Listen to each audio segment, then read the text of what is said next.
할렐루야. 오늘도 함께 같이 새벽부터 주의 말씀을 나누는 여러분들을 축복하고요. 함께 말씀 보도록 하겠습니다. 오늘 주시는 말씀은 신명기서 4장 15절부터 24절까지의 말씀입니다. 여호와께서 호렙산의 불 속에서 너에게 말씀하시던 그날에 너희는 아무 형상도 보지 못했다. 그러니 너희 스스로 매우 조심해야 한다. 너희는 어떤 형상이든지 우상을 만들어 타락하지 말라. 남자나 여자의 모습으로 혹은 땅의 동물이나 공중을 나는 새나 땅 위에 기어다니는 어떤 생물이나 땅 아래 물속의 물고기나 할 것 없이 그러한 모양으로 우상을 만들지 말라. 그리고 너희는 눈을 들어 해, 달, 별 등 모든 하늘의 천체를 바라보고 그것들에 끌려 절하거나 너희 하나님 여호와께서 하늘 아래 모든 민족들에게 나누어 주신 것들을 숭배하는 일이 없도록 하라. 너희는 여호와께서 철이 녹는 용광로인 이집트에서 이끌어내어 오늘 이같이 기업으로 삼으신 백성들이다. 그러나 여호와께서는 너희 때문에 내게 진노하셨고 내가 요단강을 건너 너희 하나님 여호와께서 너에게 기업으로 주시는 그 좋은 땅에 들어가지 못할 것이라고 엄하게 맹세하셨다. 나는 이 땅에서 죽고 요단강을 건너지는 못할 것이다. 그러나 너희는 건너가 그 좋은 땅을 차지하게 될 것이다. 너희는 스스로 삼가서 너희 하나님 여호와께서 너희와 맺으신 언약을 잊지 말라. 너희 스스로 너희 하나님 여호와께서 금지하신 그 어떤 모양의 우상도 만들지 말라. 너희 하나님 여호와께서는 살라버리는 불이시요 질투하시는 하나님이시다. 하나님의 말씀 방금 읽으신 것처럼 오늘 이 아침에도 이 말씀이 우리 가운데 은혜와 도전이 될 줄로 믿습니다. 오늘 본문의 16절에 보면 이러한 말씀이 기록되어 있죠. 너희는 어떤 형상이든지 우상을 만들어 타락하지 말라. 남자나 여자의 모습으로 혹은 땅의 동물이나 공중에 나는 새나 쭉 말씀이 이어져 18절에 그러한 모양으로 우상을 만들지 말라 이야기하십니다. 우리의 인생 가운데 우상을 만들지 않는 것, 그것이 중요합니다. 이스라엘 백성이 출애굽을 했던 것은 하나님의 사랑, 하나님의 능력, 하나님의 인도하심에 기인합니다. 그럼에도 불구하고 그들이 출애굽을 하고 나서 우리가 잘 아는 것과 같이 그 모세의 부재 가운데 그들은 아론을 위시하여 자신들을 애굽 땅에서 이끌어낸 하나님이다라고 하고 금송아지를 만들어 버립니다. 그리고 그 금송아지를 숭배하는 것이죠. 그들이 그 금송아지를 하나님이라 불렀습니다. 그들이 금송아지를 숭배하려고 했던 것이 아니라 하나님께 예배드리려 한 것이지만 그 하나님을 금송아지라는 형상에 담아버리는 것이죠. 그 과정을 통해 그들의 마음이 비록 시작은 그렇게 되지 않았을지 모르지만 결국에는 한 형상의 하나님을 담아 그 금송아지를 하나님으로 숭배하는 어리석은 우상 숭배에 빠지게 된 것입니다. 이러한 삶의 어리석음 또 우상 숭배는 신앙인의 삶에도 굉장히 쉽게 드러나곤 합니다. 하나님께 도와달라고 요구할 때 우리의 인생 가운데 하나님께서 출애굽 시키시듯이 우리를 도와주시는 일들을 봅니다. 때로는 하나님이 그 구원을 위해 세상에 돈이라는 매개체를 쓰기도 하죠. 때로는 그 구원을 위해 어떤 한 사람을 매개체로 쓰시기도 합니다. 결과적으로 보면 하나님께서 이루신 건데 그 과정을 보면 돈이 굉장히 강조되어 있거나 사람이 굉장히 강조되어 있는 것을 보죠. 그러면 그 기적을 누려서 자신의 개인의 인생의 출애굽과 같은 기적과 구원을 맛본 사람들이 하나님께 마땅히 영광을 돌려야 함에도 불구하고 입술로는 하나님 감사합니다 라고 하지만 어느 순간 그 나를 도와줬던 그 구원의 과정에서 선명하게 드러났던 돈을 숭배하게 되는 것이에요. 하나님이 하셨습니다 하지만 돈을 더 붙들게 되고 하나님이 하셨습니다라고 하지만 나를 결과적으로 도와줬던 그 사람을 찬양하고 숭배하는 지경에까지 이르게 되는 것이죠. 어떻게 알게 되는가?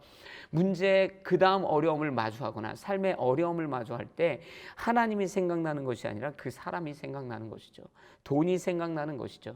나를 구원할 때 사용되었던 그러한 도구와 매개체가 내 눈앞에 선명히 떠오르며 하나님을 찾아야 되는 그 시간과 그 기회에 물질적인 것과 세상의 것들 내가 붙들었을 때 확실히 내 눈에 보이고 나를 도와줄 만한 것을 붙들게 되는 것이에요.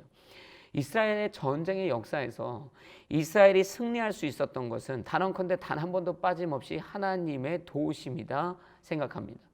하나님이 내가 도왔다 친히 말씀하시거나 그렇지 않았던지 간에 상관없이 이스라엘의 역사의 전쟁의 승리는 하나님이 뒤에 계시는 것입니다. 그런데 그 과정 안에 때로는 하나님이 타 민족을 사용하기도 하시죠. 다른 거대한, 다른 강력한 민족들을 사용하시기도 합니다. 그것에 대해서 오해하면요, 하나님이 구원해 주셨다 말은 하지만 전쟁 때 아수르 찾아가는 거예요. 전쟁 때 애굽 찾아가는 거예요. 전쟁 때 바벨론 찾아가는 것입니다. 이스라엘의 역사가 그렇습니다.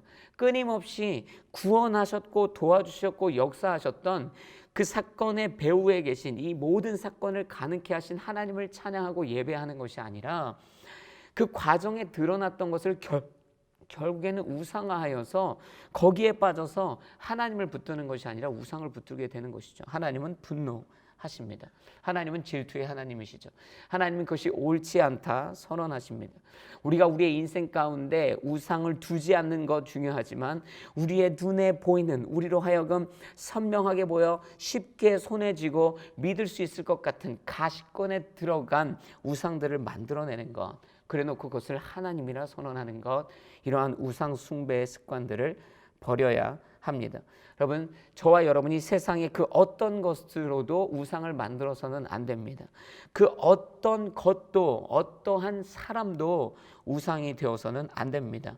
모든 승리와 모든 축복과 인도하심과 구원은 오직 하나님께로부터 오는 것을 기억하시고 주님 한 분만을 굳건히 믿는 믿음으로 살아내는 저와 여러분이 되시기를 주의 이름으로 축복합니다. 이 어려운 시국에 이 모든 일을 통각해 하시는 이가 하나님이신 줄로 믿습니다. 오직 하나님만을 찬양하는 저와 여러분이 되어야 할 줄로 믿습니다.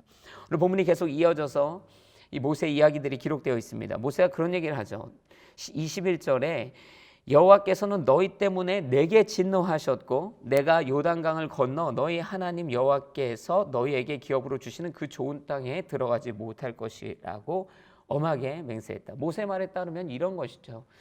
내가 너희를 출애굽시켰고 약속받은 가나안 땅으로 가는데 너희들의 온전치 못함이, 우상 숭배함이, 분노함이 하늘에다 하나님이 분노하셨고 그로 인하여 내게도 분노하셨으므로 하나님이 나로 하여금 너희와 같이 가나안 땅에 들어가지 못하게 하셨다라는 것이에요. 이 얼마나 억울한 일입니까? 사실 모세가 출애굽을 시키며 바라봤던 소망이 있다면 그것은 가나안 땅의 입성일 것이에요. 언약의 땅으로 들어가는 것이죠. 그 말 안 듣는 백성을 데리고 여기까지 데리고 오는 그 과정에 그 땀 흘림, 그 수고는 모세가 하나님 앞에 드렸던 인생의 후반부의 전부입니다. 얼마나 들어가고 싶었겠는가, 얼마나 가나안 땅 가고 싶었겠는가. 그런데 들어가지 못한다라는 거예요. 그럼에도 불구하고 모세는 말씀을 이어갑니다. 나는 이 땅에서 죽고 요단강을 건너지 못할 것이다. 그러나 너희는 건너가 그 좋은 땅을 차지하게 될 것이다. 23절에 너희는 그러므로 스스로 삼가서 너희 하나님 여호와께서 너희와 맺으신 언약을 잊지 말라. 여러분, 모세는 그래요. 모세는 못 들어가게 됐다고요. 그것을 본인이 인지하는 것이죠. 자신의 인생의 후반부에 단 하나의 소망, 그 땅을 못 들어가는 거예요. 다 끝났다. 모세는 여기서 그렇게 끈을 놓지 않습니다. 자신의 인생의 소망이 끊어지는 것 같은 그 순간을 마주했어요. 그 백성들을 보면서 사랑의 마음이나 그 백성들을 보면서 어떤 긍휼의 마음이 일어나기 굉장히 힘든 것이죠. 어쩌면 원망이 더 있습니다. 너희 때문이야. 너희 때문이야. 너희의 부모 세대 때문이야. 이 악한 이스라엘 세대 때문이야 라고 원망의 마음이 더 일어날 수 있는 상황인데요. 그런데도 모세는 그 원망의 마음이 커져 자신의 사명조차 내려놓고 자신이 마땅히 감당해야 될 이 마지막 사명의 끈을 놓는 것이 아니라 끝까지 나는 못 들어가지만 잘 들어라. 너희는 하나님의 언약을 기억하여 이 땅을 들어가야 하리라. 모세는 그 이야기를 하는 것이죠. 모세가 멋지게 사역을 시작했으나 끝까지 온전하게 마무리하지 못했다면 참 슬픈 일일 것이다 이렇게 생각합니다. 우리가 하나님의 일을 하다 보면 이렇게 어려운 상황들을 마주합니다. 다 내려놓고 싶은 순간들이 있습니다. 그러나 끝까지 그럼에도 불구하고 상황에 지지 않고 주의 사명을 감당하는 인생이 되어야 할 줄로 믿습니다. 23절에 다시 읽으면 너희는 스스로 삼가서 너희 하나님 여호와께서 너희와 맺으신 언약을 잊지 말라. 그럼 하나님께서 그 언약을 지켜주시는 것이죠. 여러분 생각해 보면요, 하나님의 언약은 변하지 않고 하나님은 언제나 신실하십니다. 그분은 약속하시면 그 약속을 언제나 지키십니다. 하나님께서 선언하시면 그 선언은 언제나 지켜집니다. 그런데 우리의 변함이, 우리의 불성실함이 그 하나님의 언약이 이루어지는 것을 막게 되는 것이에요. 하나님께서 이스라엘 백성에게 약속하셨으나 그 이스라엘 백성의 불성실함이, 하나님이 사울 왕과 그 집안과 약속하셨으나 사울 왕의 그 불성실함이, 하나님이 다윗과 솔로몬의 왕조에 약속하셨으나 솔로몬의 그 실수와 그러므로 르호보암과 여로보암으로 나누어지는 그러한 일들이 일어나게 되는 것이죠. 하나님은 당신께서 우리에게 주신 약속에 성실하십니다. 그러므로 우리도 그분 앞에 우리의 인생으로 드린 약속들을 성실하게, 변하지 않고 쉽게 버리지 않으며 포기하지 않으며 하나님께서 우리에게 맡기신 그 약속이 성취될 수 있도록, 또 우리가 주님 앞에 드린 그 서원이 성취될 수 있도록 변하지 않는 마음으로, 성실한 마음으로 끝까지 그 약속을 잊지 않고 감당함으로 하나님이 우리에게 주실 축복, 우리가 하나님께 드릴 마땅한 영광, 또 하나님의 사명들을 완수해내는 믿음의 자녀로서의 삶을 살아내게 되시기를 주의 이름으로 도전하고 축복합니다. 함께 기도하시겠습니다.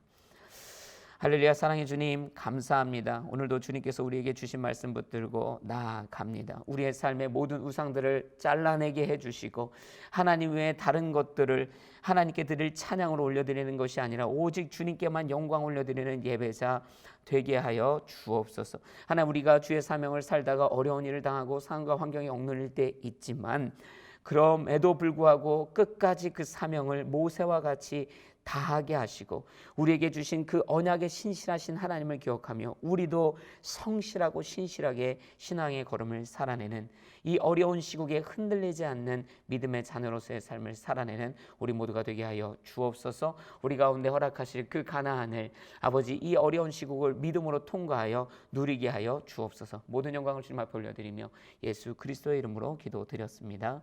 아멘.